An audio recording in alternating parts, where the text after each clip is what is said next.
तो मैं यही कहूंगी कि एक महिला को इतना बदनाम किया जा रहा है। ठीक है, ठीक है, जस्ट बिकॉज उसकी गलत की है, वाकई गलत की है, तो हम जेंडर से क्यों नाप रहे हैं इसको? एसडीएम पद को उसने शर्मसार किया, इससे नापिए, या फिर जो गलत किया है, एक इंसान ने कुछ गलती की है ना, उसको नापिए ना। क्योंकि क्या जो गलत किया है वो दोनों गलत किया है, मतलब जो मनीष दुबे है वो क्या है, पुरुष है ना, तो महिला और पुरुष ने गलत किया, दोनों है तो इंसान ही पहले। तो आप ऐसे क्यों नहीं ले रहे हैं? सब लोग, मीडिया लोग बस महिला को टारगेट कर रहे हैं, ज्योति मौर्य, ठीक है, गलत किया है, मैं अभी भी सपोर्ट में नहीं हूँ, लेकिन मैं एक चीज देख रही हूँ कि लोग महिला महिला करके महिला को अपमानित कर रहे हैं।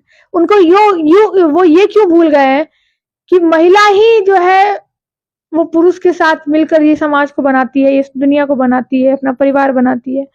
जितना महिला का हक है उतना पुरुष का हक है, लेकिन पुरुष से 1-2% या कहिए 10% ज्यादा जो हक है वो महिला का है, क्योंकि महिला पुरुष संबंध बनाते हैं शादी के बाद, लेकिन 9 महीने पेट में कौन रखता है बच्चे को? महिला रखती है, वो चाहेगी तो नहीं होगा बच्चा, होगा क्या?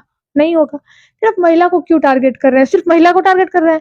ज्योति मौर्य ने गलत किया, किसी के भरोसे को उसने तोड़ा है, तो क्या मनीष दुबे किसी के भरोसे को नहीं तोड़ा है? हम किस पे बयानबाजी कर रहे हैं? जो मनीष दुबे बोला, जो नहीं बोला, और मनीष दुबे का नाम आ रहा है, वो आईएएस है। ज्योति मौर्य जो कि एसडीएम है, उसके बयान जो स्टेटमेंट आया है उसके ऊपर हम लोग टिप्पणी कर रहे हैं, या फिर जो आलोक मौर्य जो टिप्पणी कर रहा है उसके ऊपर। बाकी